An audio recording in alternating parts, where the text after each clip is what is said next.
everybody. Okay, it is exactly noon. Welcome to Conversations with Ivanova. And I am here with the DD Ombuds, and we're going to get started with our questions. So first, Noah, I would like you to just tell us who you are and what you do. Hi, I'm Noah Seidel. I am the Region 3 Developmental Disability Ombud.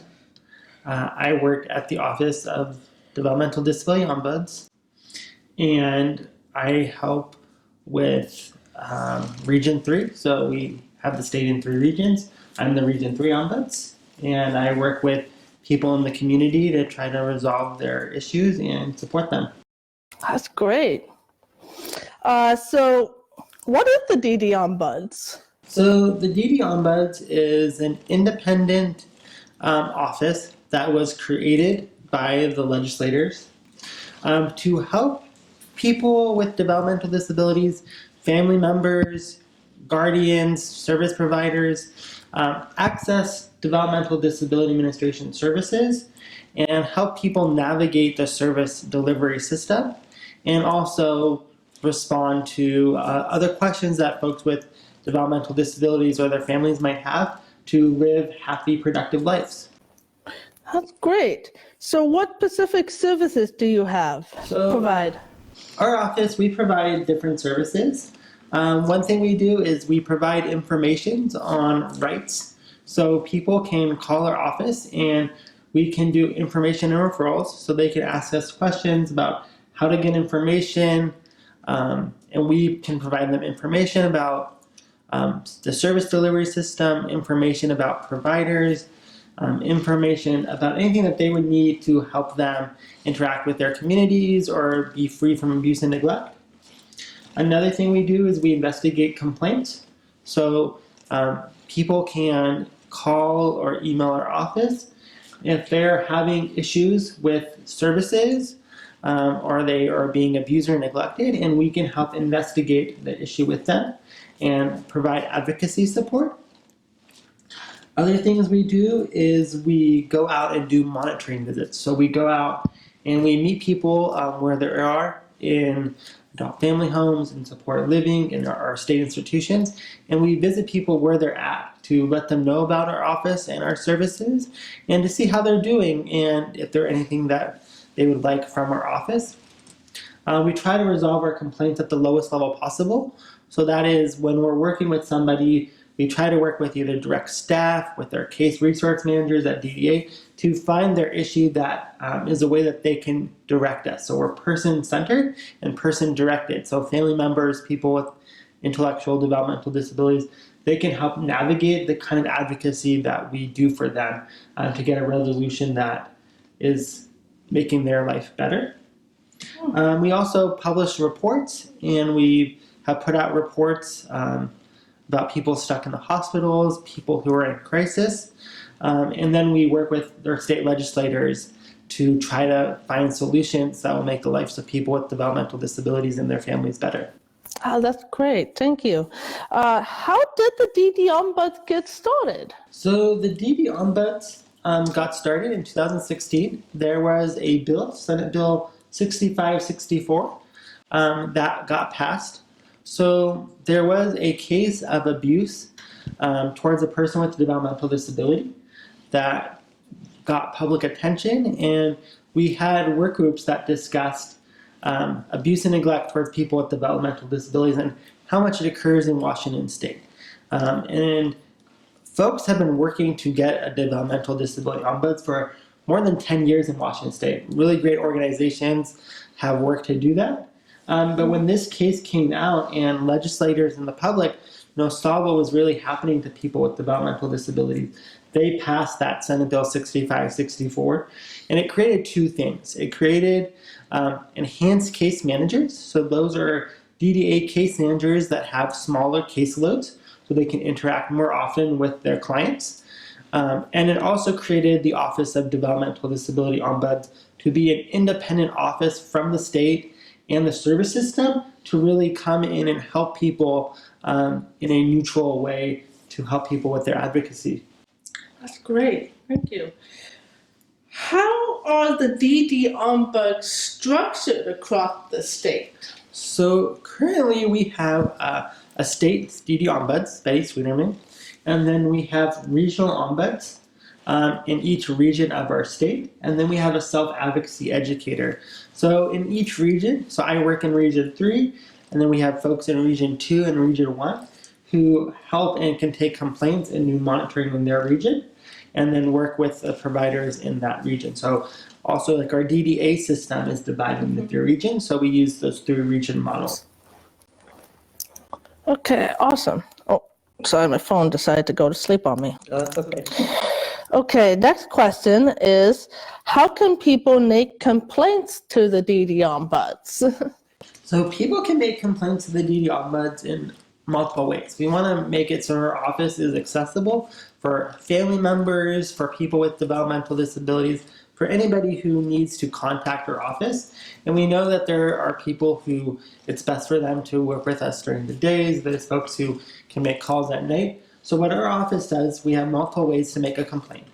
We have our online complaint form. So if you go to www.ddombuds.org, we have our complaint form online. We also have a web tab that helps people make complaints. So it will give you tips and suggestions on what we need. Our tips online can be anonymous too if you don't want to share a name but want to let us know about a concern. We also have a complaint line, which is 833-727-8900. You can make a complaint on our phone line. And then also in person, people can make complaints to the DD Ombuds. So we try to go out to different outreach events that are in the community, different resource fairs, and folks can talk to us there. We can give you a complaint form. Also, when we're out monitoring and meeting people in the community, people can talk to us and they can make complaints. So we're trying to make it accessible if it's either on the internet, over the phone, or in person. We can work with you to get your complaint to our office. Also, if you are in a place where you can't talk to us over the phone, but you can call us, you can talk to us over the phone, and then we can come out and meet you in person if that works better for you too. All right. If people don't get the developmental disability administrative services, can they still contact the DD Ombuds? Yes, so they can still contact the DD Ombuds, and we can still help them in the process.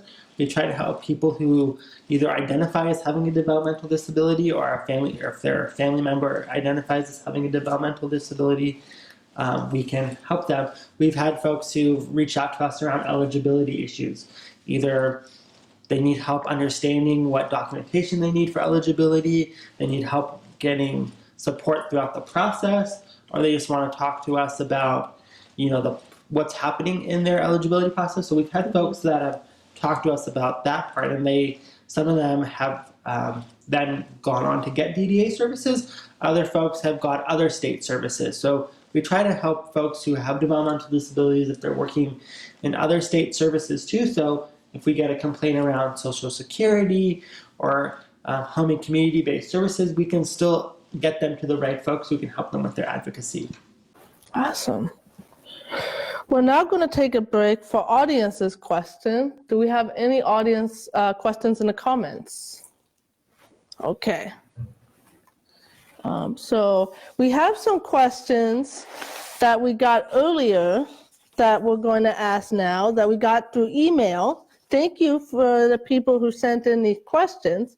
Question number 1 is, are there any efforts being made to help families who don't have contract respite service providers available in their own communities to be able to use non-contracted providers? Yeah. So if you're living in a community that doesn't have respite providers, or you might be living in a community that doesn't have other DDA service providers for you to access, there are different things you can do. First, you can reach out to our office. So the person who asked this question, I can either follow up with you. You can also follow up with us. And what we tend to do is we help people work with their case resource manager and try to provide them support. We know that different service systems, services are not always the most accessible for people, and it's a process to get some services, but we can help work with you, connect to the right folks. We know that the Informing Families website has some information about respite providers. We can help connect with you with other folks who have found providers through different ways to get registered. So if there are specific questions about services, not accessing DDA services, we would love to talk with you and work with you in our complaint process to try to find a good solution for you or your family. Another question we got was, is there any possibility that the process we parents must follow for people to people could be different for clients with IDD? I dread calling them and feel like they have no respect for working parents. Assume we don't work. I guess I'm asking if there could be a different process for DD clients. Yeah, so if a person is working with another provider or somebody else in the service delivery system or trying to get services, we understand that systems can sometimes be very complicated or not tailored to meet everybody's needs. And when folks have to experience that, it can be very frustrating. It can also be very traumatizing because you're trying to help your family member or yourself get what they need. What we have seen is that in the hospital settings, hospitals have social workers that can help family navigate these things. So what could happen is working with hospital social workers to try to find a better solution for you and your family. That's something that we've seen work, but we also know can sometimes not always work for people. So we are working to improve, how people access systems, and we know that that is a struggle. But there's also ways to make formal complaints if there are things that are barriers for people in different settings that we can help folks access the right information. So we can do like an information and referral process where we can guide people to the right place to voice their frustration and hopefully find a solution. Yeah.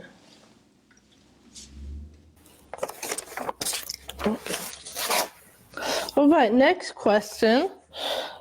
Are there any efforts being made to help families who don't have contracted respite providers available in their own community? I'm sorry, that's the same paper. I apologize, I repeated a question there. Okay, so we're going to go back to some more questions that we have here for you, Noah. Can you tell us about the reports the DD Ombuds have put out? Yeah, so we put out 2 systemic reports. The first one was around diverting crisis. So this report talks about what happens if a person, a provider, or a family member goes into a crisis where now they're having issues accessing their services. So this could be somebody who goes into a mental health crisis and now they have to change their residential setting, or a family member can no longer provide support, so now they have to access different people to provide support for them. So this report, we talked about issues that people are facing. Some people are having to relocate to new cities in order to then get services. We're hearing that there are people who have to travel long distances to get to work because their residential settings changed and then they had to move, but then their job that they really love is now really far away for them. So we looked at that issue, what happens when a person goes into crisis, what services are available, what kind of crisis services do we have in the state. And that report then got us looking at another issue that came up during crisis, is people who are stuck in the hospital. So this report we called Stuck in the Hospital. Yeah. So this is about an issue that we're seeing where people with developmental disabilities are going to general hospitals.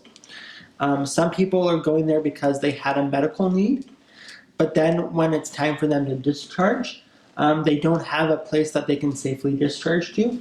So they don't have either a home to go back to, or if they do have a place to go back to, they can't find providers to provide those services in the home. And then we're meeting other people who or losing their residential services who are ending up in hospitals while they look for a new place to live. So these could be people who never had a medical need to be in the hospital, who are in the hospitals because there is not a place where they can find proper support in the community. So this report, we're getting a lot of attention, which is great because this is an issue that is affecting families and people all across Washington State. So we have then worked with legislators. We had multiple work groups during the last legislative session to discuss this with our legislators, educate them, work with them to try to find solutions. We also there was a news broadcast by Susanna Frame who looked at this issue, which is really positive. And in the last legislative session, we saw some bills that will work towards improvements, but we still know that there is ways to go to address this issue. Tell us a little bit about the legislative issues that the DD Ombuds have been working on. Yeah, so part of what the DD Ombuds does is, we're meeting folks in the community, we're hearing stories, we're seeing trends in people who are contacting us, and then we're taking that information and working with our state legislators and other advocates at the state capitol. So some of the things that we worked on during this last legislative session was a bill that would look at client rights for people who use DDA services. So to make sure that their rights are in the legislator and are in law, so they have their rights being met. We worked on issues around abuse and neglect and APS reporting. And the hospital issue became a big issue that we worked on during this legislative session. Educating legislators, working with folks who've experienced the issue, and folks who are also looking at this from a holistic approach. Mm-hmm. So we know that there's things that we need to look at in the DDA system, but we also know that there's things we need to look at in our healthcare and how we provide healthcare for folks. So that took a good amount of effort during this legislative session, and we made some good headway. And we know that next year, hopefully more can be done to address this problem. Yeah. What are the different roles of the DD Ombuds? Yeah, so our office, we have our state DD Ombuds who helps keep our office organized and going and provide support to the regional DD Ombuds who then go out in our regions and do monitoring visits, meet with folks, respond to complaints. And then we have a self-advocacy educator who educates self-advocates and people with developmental disabilities and families on how to advocate for themselves, how to know what their rights are, how to navigate the system. So we want to work with folks to be better advocates. Mm-hmm. And we know that that's a process, and it's a process that goes up and down, and it's always a learning. So we have our self-advocacy educator who works with folks to know what their rights are, but how to better advocate for themselves. All right. I actually have a question about that. Can you give me a little bit more detail about your self-advocacy educator? Yeah, so his name is Tim McHugh, and he does different presentations around how to advocate around employment, how to advocate in a residential setting. He's doing a presentation at the Community Summit next week in Wenatchee about how to access digital communities and how to utilize the internet and be safe on the internet. So he works on just different presentations to help people be more engaged in their communities and also be free from abuse and neglect, and how to report that if something is happening to them. Yeah. All right. So what is the best way for people to contact the DD Ombuds? Yeah, so the best way to contact us is a way that you are comfortable with and is accessible for you. Our website, which is again www.dddombuds.org, we have a complaint form that folks can fill out. We have tips for making a complaint. We also have a blog, so we try to keep the community updated about the work of the DD Ombuds, and also when we learn about different services, to post about it on our blog. We also have a Facebook page. And then we have our complaint number, which is, again, 833-727-8900, where folks can call in and leave us a message about a complaint or some information that they're trying to receive, and then we get back to them as soon as possible. And then in person, so we try to be out at different outreach events, and we can meet folks, and then people can meet us in person and talk to us, and we can either set up a time to talk about a complaint, or we can get back to them in a place that's more confidential for them. All right, thank you, Noah. So we have a couple, we have 9 more minutes for questions. If anybody wants to ask a question in the comments, we look like we have one here. The commenter asks, the Guardian has asked for DDA several times for a person to be readmitted into Fieldcrest for stabilization. He has lived there for about 4 to 5 years ago for a few years. DDA refused, stating that there were no beds. If the RHC is supposed to be a service, an entitlement, why are people like, denied services? Why the person denied services? Jail is certainly not the place for him, and luckily the place policies were well aware of that he was a vulnerable adult with a legal guardian and needed to be held at a hospital until stabilization could be worked out. Okay, that doesn't look like that was a question, so I don't know how you'd be able to answer that, Noah. Yeah, I mean, so I think if a person or a family is having issues accessing DDA services, they can definitely talk with us and make a complaint on either our website or over the phone. If somebody is trying to go into an RHC, there are different things that can be worked out, talking with your case manager, trying to find the solution. There are different reasonings behind different barriers in the process that we can talk with you offline about, and to try to work with you, the person with the developmental disability, and DDA to try to find a solution and a safe place for a person to go. We believe that people with developmental disabilities should be free from abuse and neglect, and should be living in a safe and healthy place for them. Thank you.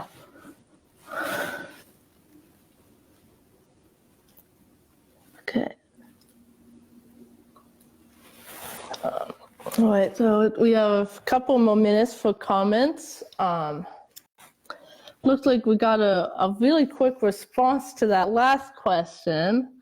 There was, should I read this out loud, or is that okay? Or when there is clear neglect, is it often difficult to get a response because each agency passes it to another entity because we don't cover that area? For instance, when the hospital allowed person to leave barefoot one evening, I contacted APS, and APS said that they were unable to do an investigation because it was out of the jurisdiction. It should have been reported. How do you handle a situation like that? Yeah, so on a systemic level, we are currently working with DDA and the Healthcare Authority to look at solutions for issues like this. People who are in the hospital, people who are not getting the services they need. Sometimes those are preventative services like counseling or going to a dentist. So right now we're working with DDA and the Healthcare Authority to try to look at these more systemic issues and what systemic changes can be made to look at that issue. There's also different people, different agencies that you report to. So if a person in the hospital, there's a Department of Health complaint can be done, APS reports, depending on how they got their other reports that we can assist people into making. We understand that right now there are some services that are siloed where maybe organizations are not working together as well as they could be, and we're trying to bridge those gaps. So we're trying to make it so folks work together better. The DD Ombuds also, works with other offices, other agencies, the state agencies, and also other ombuds offices to try to make it so people can report better and faster. So those are things that we know are still barriers, and now we're trying to work towards a better solution for people and their families. That's awesome. All right. Thank you for answering those, Noah. And I think that this has been a really great experience. Thank you for coming. Just for those, if you feel like you've missed anything today, this will be re-uploaded in its entirety with captions. So if you had issues with not being able to listen to everything because the captions were sorry about that, we're going to in the future work on getting the captions out there sooner. But this video will be uploaded and with captions, so anyone will be able to see it, access it. So thank you, and Noah, thank you for being here, and we will bid you adieu. Thank you for watching, and please stay tuned for more videos. Yeah, thanks for having me.